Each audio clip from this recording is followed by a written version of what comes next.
Hello, good people. Welcome back to Heavy Health Secrets. Today, I'm going to show you how to cook ugali using a cooking pot.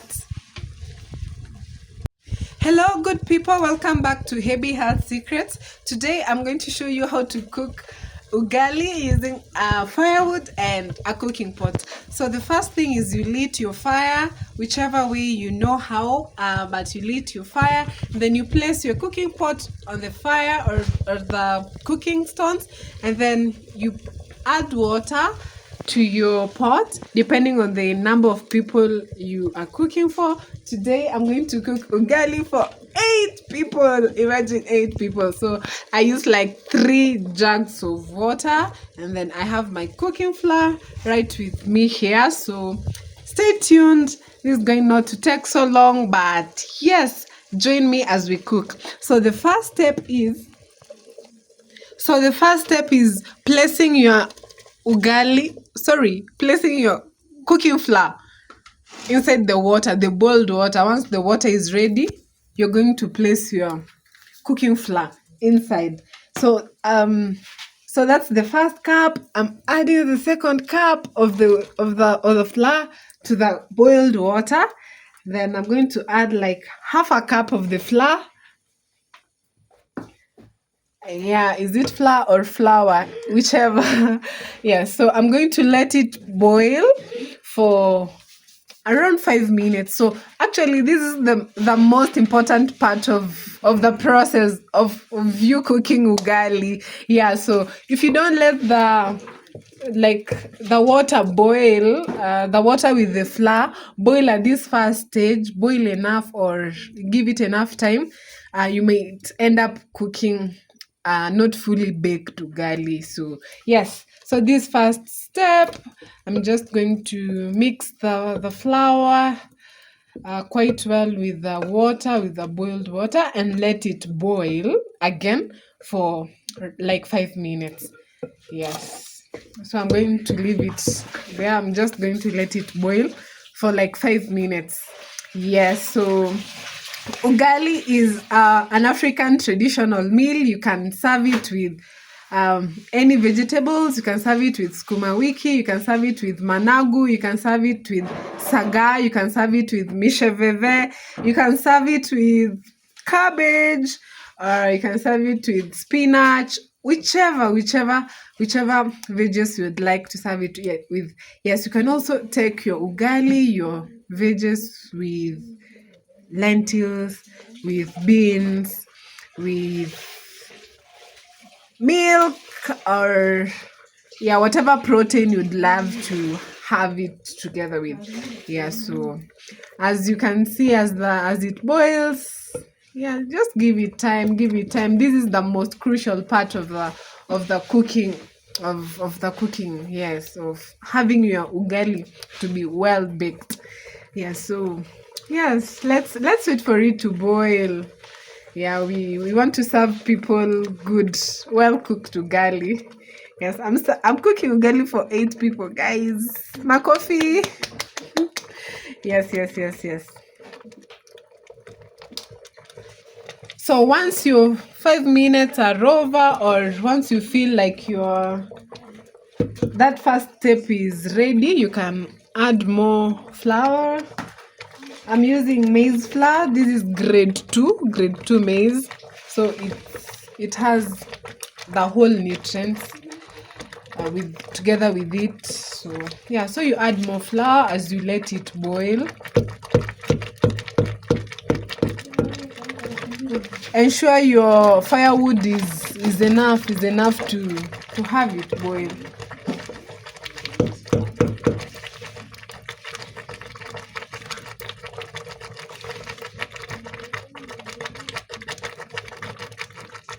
I hope you guys are enjoying this process. I'm enjoying it. Yeah, so you keep adding more flour.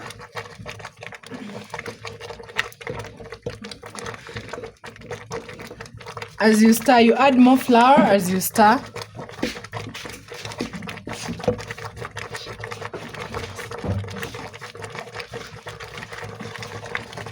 You add more flour.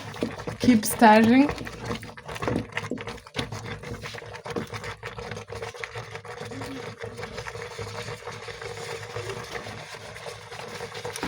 You add more flour, you keep stirring until you achieve some certain consistency that you need. It's not too, so that the whole water gets mixed or gets in touch with the flour, so you make something like a paste, as you can see, something like that. So it depends with the type of ugali you want, whether you want it hard or soft or medium. So I'm going to prepare let's say, yes, kind of soft ugali, because the softer it is, the more people take.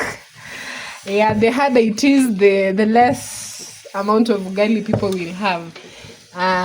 Yeah, so I'm going to do it soft because we're going to take it with mboga. So that is it. So as you can see, when you keep stirring, the flour gets inside it mixes well with the water, and so it's easy for you to tell whether the consistency is what you need. If it's too soft, if it appears too soft, you will add more ugali. You will add more flour. So for my case, I'm going just to add 1 cup of flour.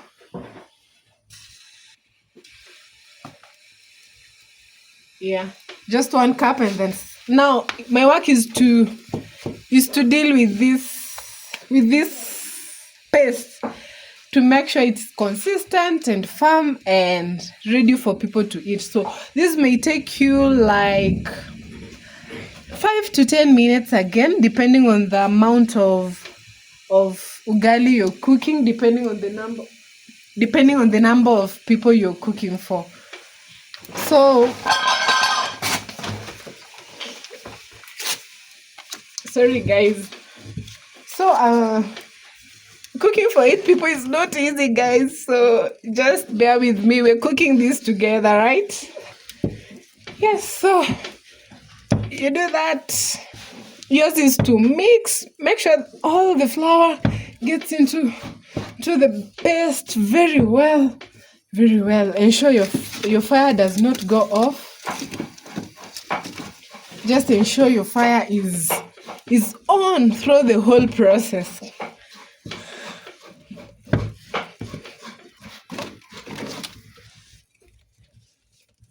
Yes, we are doing this, guys.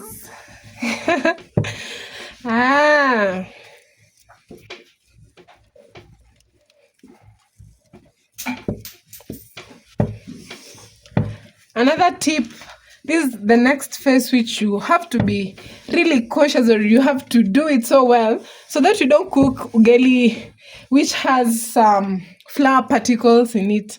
So you have to mix it really well. Ensure all the flour is not seen, it's not visible at all.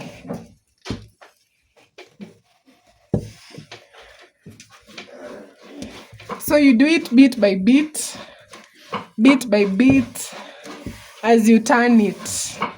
So because you can't turn the whole thing at once, so just start small, one side, turn it, next face, turn it, until you achieve the consistency that you need.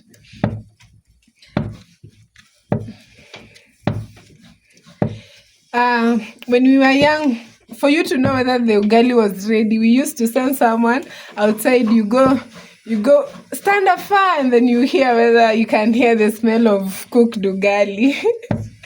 Nowadays we don't do that. We just use, you use your eyes or your instincts. This ugali must be ready, but so as you keep stirring, if you can hear like the smell of baked ugali, just know you are nearing. But guys, we're cooking ugali for 8 people, so let's keep on keeping on. Yes.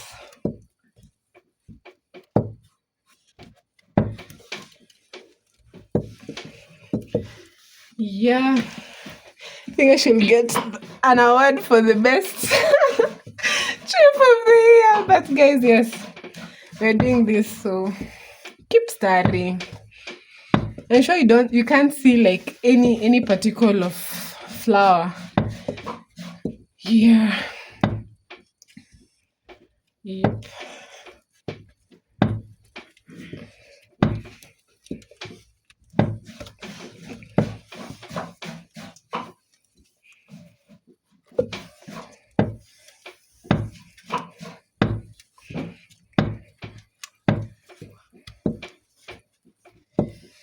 So guys, this comes with an experience of how many years of cooking? Woo! Of 10 years of cooking using firewood and a cooking pot. You can try it today. It's really fun, guys. Eh? You don't need a shika ama kamata. You don't need a kamata here. The cooking stones do the work. So yours is to just keep mixing and mixing the ugali until you get it. So we have different types of ugali actually. You can cook ugali using maize flour, like the one we are cooking today. You can cook ugali using millet flour, ugali ya wimbi, or the brown ugali. Or you can actually cook ugali using cassava flour. Yeah. So, but most African communities and African homes, we do maize flour, the white ugali. We also have the yellow corn or the yellow maize, which you can use to make the yellow ugali. I hear most diabetic people prefer it because it doesn't have like a lot of sugars. So yes, you can try them out. But today we are doing maize ugali ya white, grade 2. Guys, it's shaping up. It's coming, right? It's coming.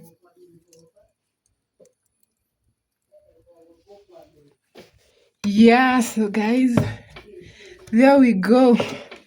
We're almost there. So once as you near mixing it, if you can see like the consistency is as you have achieved your desired consistency, then you can let your ugali bake. So this is the third most important step. Remember, we said the first step is ensure your water is well boiled. Once it's boiled, once you add your first batch of flour, you let it boil again. So that's another important step. So we said the second most important step we said is when you're mixing your ugali, to ensure you don't have any flour left once you have finished cooking. So you mix it so well that you're not going to find any flour particles. The third most important step is once you finish like mixing this ugali, you let it bake. So you can reduce the amount of firewood, and then you close your pot using a lid, and then you let it cook. You can let it cook for like 10 to 15 minutes, and you're going to serve the most delicious, the most sumptuous ugali you've ever tasted. So yes, cooking ugali is not a 1+1 thing, or it's not a 5 minutes thing. So if you want good ugali, yes guys, you take your sweet time. Yeah.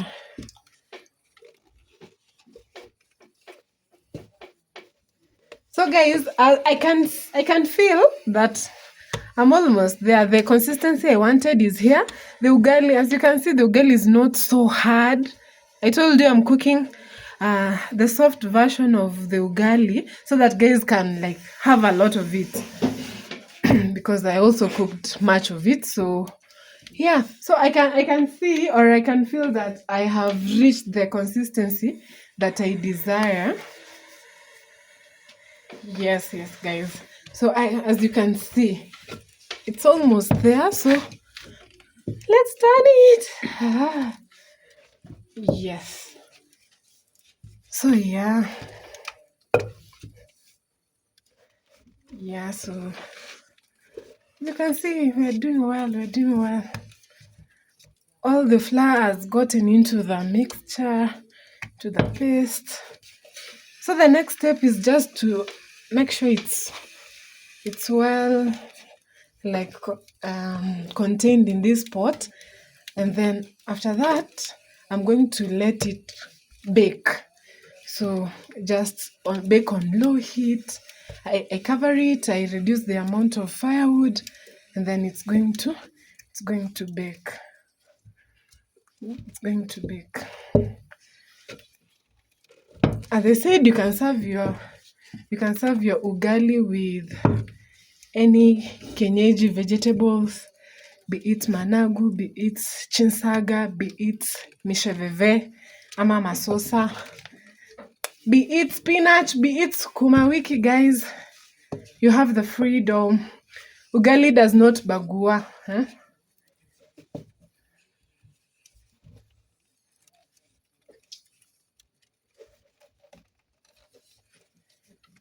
Hey guys, you guys, you're welcome for supper. Yeah, so guys, that is it. The far we have come. Thank you. So we're going to let it bake. So the next step, I'm going to allow the ugali bake.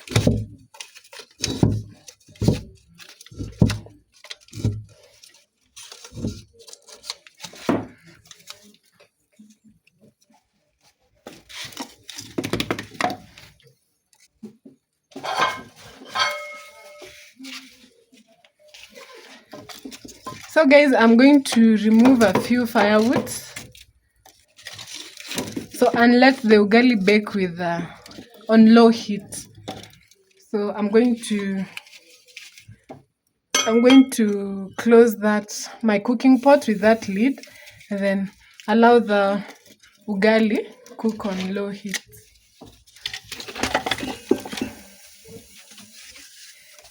Yes guys, so here we are, we're cooking ugali, white ugali, using firewood and a cooking pot. So guys, I'd like to know your experience with cooking ugali with firewood and a cooking pot. Give us your experience, or yeah, when did you last cook using a cooking pot and firewood? How was it? So give us your experience on the comment section. And if you love this, give ideas and suggestions on what you'd love us to cook next on our next video. So I hope you've really enjoyed this video, and karibuni sana for our meal.